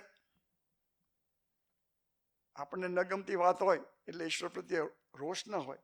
થોડી વાર આખા ઓરડામાં સંપૂર્ણ શાંતિ છવાઈ ગઈ. જીનવાલજી જાણે કે અનંત પ્રવાસે જતા પહેલા મધુર દર્શનની સ્મૃતિને દિલ ભરીને પીતો હોય તેમ કોઝેટ તરફ એક ટશે જોઈ રહ્યો હતો. તેના મૃત્યુના પડછાયાથી ઘેરાઈ ગયેલા મુખ પર હજી કોઝેટના પ્રફુલ્લ મુખના કિરણો પ્રકાશ પડતો હોય તેમ મોઢા પર ચેતનાની ચમક દેખાતી હતી. ડૉક્ટરે કીધું, બસ દર્દીને જોતું તો એ મળી ગયું, તેને તમારી હાજરીની જ જરૂર હતી. એટલે પછી નક્કી થઈ ગયું છે કે હવે નહીં જીવી શકે. પછી બધી વાત કરે છે કે મૃત્યુ એ કોઈ મોટી વાત નથી, પણ ન જીવવું એ પણ કેટલું ભયંકર છે. એટલે કેટલાક વાક્યો છે ને અંદર એ આપણને જુદી જુદી થઈ જાય. પછી ખુરશી પર ઢગલો થઈને પડી જાય છે ને પેલી રડતા રડતા કહે છે કે અમને છોડીને ના જાઓ, અમે તો તમને સદાને માટે અહીંથી લેવા માટે જ આવ્યા છે. પછી કહે છે કે મારા મનમાં જે દુઃખ રહી ગયું છે તમને કહું શ્રીમાન પોન્ટમર્સી, તમને પછી કહે છે કે આ પૈસા તમારા છે, 60,000 છે એ તમારા છે, અને કોઝેટની મળેલી મૂડી એ આ જ છે, એટલે તમે કોઝેટ માટે વાપરજો, એમાં ચંદાનું રહસ્ય પણ લખ્યું છે. એટલે બધી જ પોતાની વાત ખોલવા માંડે છે. પણ પાસે આવો, હજી પાસે, તમે બંને જણ, તમને બેયને હું કેટલા હેતથી ચાહું છું. આ રીતે મરવું કેટલું સુખદ છે. કોઝેટ, તું પણ મને કેટલા હેતથી ચાહે છે. મને તે ખબર છે આ બુઢા પર તને ખૂબ જ વાલ છે, મારી પાછળ તું થોડુંક રોઈશ ને. જો વાક્ય જુઓ તમે. પણ જોજે બહુ ન રડી, તને ખૂબ શોખ થાય તે મને નથી ગમતું. તમે તો પ્રસન્ન રહો એ જ મને ગમે. એક વાત કહેવાની તમને રહી ગઈ, મને પછી કમાણીની વાત કરશે, પછી કાગળ લખતો તો એ વાત કરશે. મેરિયસ, મારે કંઈ છુપાવવાનું નથી. મારા મનમાં તમારા પ્રત્યે ઊંડો અણગમો હતો, તેની હું ક્ષમા માગું છું. કારણ કે એને વેરિયસ શું કામ નથી ગમતો? એની છોકરી નથી મળી શકતો એટલે. રોજ આવે, દરવાજા સુધી આવે, શેરી સુધી આવે ને પાછો વયો જાય. હૃદય ચીરાઈ જાય, દીકરીને ન મળે. કારણ કે એનાથી એને દૂર થવું છે. એને એની લાગણીમાં એ તણાઈ ન જાય એનું ધ્યાન રાખે છે. અમે ખૂબ સુખી હતા. હવે એ બધું ખલાસ થાય છે. રડો નહીં મારા બાળકો, હું બહુ દૂર નથી જતો. હું જ્યાં આવીશ ત્યાંથી તમને નિરંતર જોયા કરીશ. રાતે તમે નજર ફેરવશો, હું તમને હસતો દેખાઈશ. કોજેટ, તને પેલું મોન્ટરફિલ્ડ ગામડું યાદ છે? તું જંગલમાં એકલી પાણી ભરવા ગઈ હતી, તું ડરની મારી ધ્રુજતી હતી, ત્યારે મેં તારી રોલના આંકડીને મારા હાથથી પકડ્યો હતો. તે વખતે પહેલી જ વાર તારા હાથનો મને સ્પર્શ થયો, અને તે હાથ કેટલો ઠંડો હતો. પેલી મોટી ઢીંગલી સાંભળે છે, તેનું નામ તે રાણી પાડ્યું હતું નહીં? કેટલું બધું યાદ છે એ માણસને. આ વાતને વચ્ચે 30-40 વર્ષ હોયા ગયા છે, પણ બધું જ યાદ છે. મોટી ઉંમરે જ્યારે જવાનો છે ત્યારે આ બધું યાદ કરે છે. મોન્ટરફિલ્ડનું એ જંગલ, એ મઠ, એ રમતગમતો, એ બાળપણના તારા મધુર હાસ્ય આજે બધા ભૂસાઈ જતા મેઘધનુષ જેવા બનતા જાય છે. મેઘધનુષ જેવા બનતા જાય. જુઓ તમે, મને એ વખતે લાગતું હતું કે બધું મારું હતું, હું મોહવશ હતો. પછી કહે છે કે થેનોડિયર અને એની સ્ત્રી બહુ દુષ્ટ હતા, પણ અંતરથી તેને ક્ષમા કરજે. ઓલા બેને માફ કરવાનું કહે છે. તમે વિચાર કરો, જેણે એની પર વિતાવવામાં કાંઈ બાકી નથી રાખી, એ બેને માફ કરવાનું કહે છે. કોઝેટને એમ કહે છે કે તું એને માફ કરજે. તેનો તારા પરનો પ્રેમ અદભુત. પછી એને કહે છે કે તારી માનું નામ ફેન્ટાઈન હતું. આ નામ યાદ રાખજે. આ નામનો ઉચ્ચાર કરે ત્યારે ભક્તિભાવે તે ઘૂંટણીએ પડજે. તેણે જે સહન કર્યું છે તે માનવીની શક્તિની બહાર છે. તને તારા પરનો પ્રેમ અદભુત હતો. તે દુનિયામાં જેટલું સુખ જોયું છે તેટલું જ દુઃખ તેણે જોયું છે. કેટલી કોન્ટ્રોવર્સી છે જુઓ. આણે જેટલું સુખ જોયું છે કોઝેટે, એટલું જ ફેન્ટાઈને દુઃખ જોયું છે એની માએ. આ બુઢાને કોઈ વાર યાદ કરજે કોઝેટ. છેલ્લા કેટલાય રોજ તને મળવા, તારું મોઢું જોઈ લેવા હું ઘરેથી નીકળતો, પણ તારી શેરીની નાકેથી આગળ વધતા હિંમત નહોતી ચાલતી. બસ એમને એમ તને જોયા વગર કરતાં મારું કાળજું ફાટી જતું હતું. લોકો મને આમ ગાંડાની જેમ જતો જોઈને હસતા, પણ શું કરું? બસ હવે મારી આંખે અંધારા આવે છે, મને હવે કંઈ દેખાતું નથી. હજી મારે કેટલું કહેવાનું રહી ગયું છે, પણ હવે બસ તમારા પર ઈશ્વરના આશીર્વાદ છે. મને ખબર પડતી નથી. તમારા બંનેના માથા પર મને હાથ મૂકવા દો. કોજેટ અને મેરિયસ ઘૂંટણે પડ્યા. બંને છાતીપાટ રડતા હતા. જીનવાલજીન ખુરશીની પીઠ પર ઢળી પડ્યો. રૂપાની દીવીમાં મઢેલી મીણબત્તીનો પ્રકાશ તેના મોઢા પર છવાઈ ગયો. તેનો સફેદ ચહેરો પ્રકાશથી ઝળકી ઉઠ્યો. કોઝેટ અને મેરિયસ તેના બંને બાજુ ઝૂલતા હાથને ચુંબનથી ઢાંકી દીધા. જીનવાલજીનના પ્રાણ ઉડી ગયા. આવું એક્ઝિટ આપણે જોઈ નથી. આવું મૃત્યુ અને આ મૃત્યુનું વર્ણન. આની સાથે એક જોડાયેલી વાત કરીને હું વાત પૂરી કરી દઉં. મહિલા કોલેજમાં જયેન્દ્રભાઈ, તમે ઓળખો, ત્રિવેદી, એણે એક આયોજન કર્યું હતું કે મારા પિતાજી એમ કહ્યું તમે અમારી છોકરીઓને નામિઝેબલ કહેવા આવો, પણ તમે એક ધાર્યું નહીં, રોજ કલાક બોલો, અઠવાડિયું આપણે ચલાવીશું. છેલ્લે દિવસે કહીને આવ્યા પછી અમે ઘરે બેઠા. બાપુજી તમે જાણો છો ઓછું બોલે, ભાગ્યે જ બોલે. આમ તો મારાથી પૂછાઈ ગયું કે આજે પૂરું થયું? તો કે હા. પછી મને કહે કે આ છેલ્લું વર્ણન કરતો હતો ને હું, એટલે મેં કીધું પછી કે સામે જે બધી બેઠી હતી છોકરી, એ લોકો રડતા અને હું પણ ઢીલો પડી ગયો. આ ચોપડીની મજા એ છે. Thank you.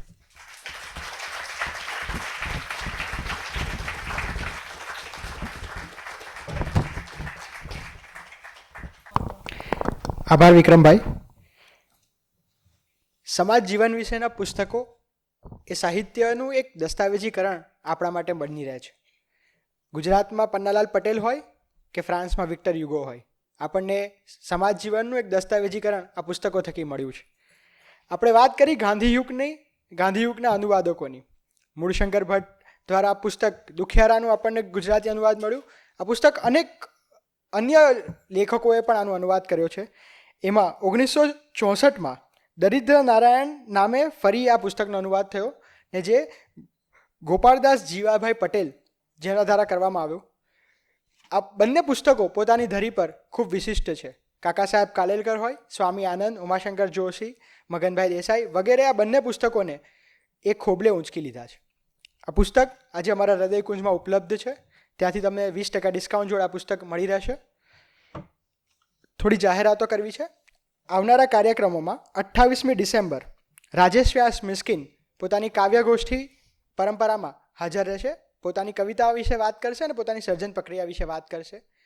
આ કાવ્યગોષ્ઠીના ઉપક્રમમાં એક યુવા કવિ પોતાના પુરોગામી વિશે અભ્યાસ કરી વાત કરતા હોય છે, જેમાં રાણા બાવળિયા રાજેશ વ્યાસ મિસ્કિનની કવિતાઓ વિશે વાત કરશે.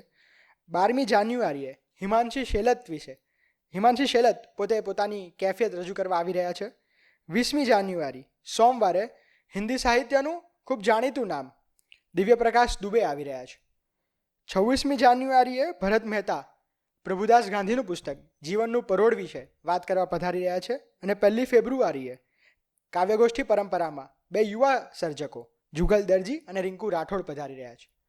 આ સાથે આવનારી 2 જાન્યુઆરીથી 5 જાન્યુઆરી દરમિયાન નવજીવન ટ્રસ્ટના આંગણે નેશનલ ફોટોગ્રાફી ફેસ્ટિવલનું આયોજન થઈ રહ્યું છે. આપ સર્વને એમાં પધારવા માટે વિનંતી છે. દરવાજા પાસે ડાયરી રાખવામાં આવી છે, તેમાં તમારો વોટ્સએપ નંબર લખાવી શકો છો, જેમાં આવનારા કાર્યક્રમ વિશેની વિગતો અને ગયા કાર્યક્રમની યુટ્યુબ લિંક આપના સુધી વોટ્સએપના માધ્યમથી મળશે. મેં કહ્યું એમ મારી ડાબી બાજુ હેરી પોટર ગલીમાં હૃદયકુંજ ઉપસ્થિત છે, ત્યાંથી તમને નવજીવનના પુસ્તકો મળી રહેશે. આપ સૌનો આભાર કે તમે આજે અહીં પધાર્યા. હું નવજીવન ટ્રસ્ટના મેનેજિંગ ડિરેક્ટર વિવેક દેસાઈ, પરામર્શક શિલ્પા દેસાઈ, કપિલ રાવલ અને નવજીવન ટોક્સની આખી ટીમનો ખૂબ ખૂબ આભારી છું. ધન્યવાદ. મળીએ છીએ આવતા શનિવારે.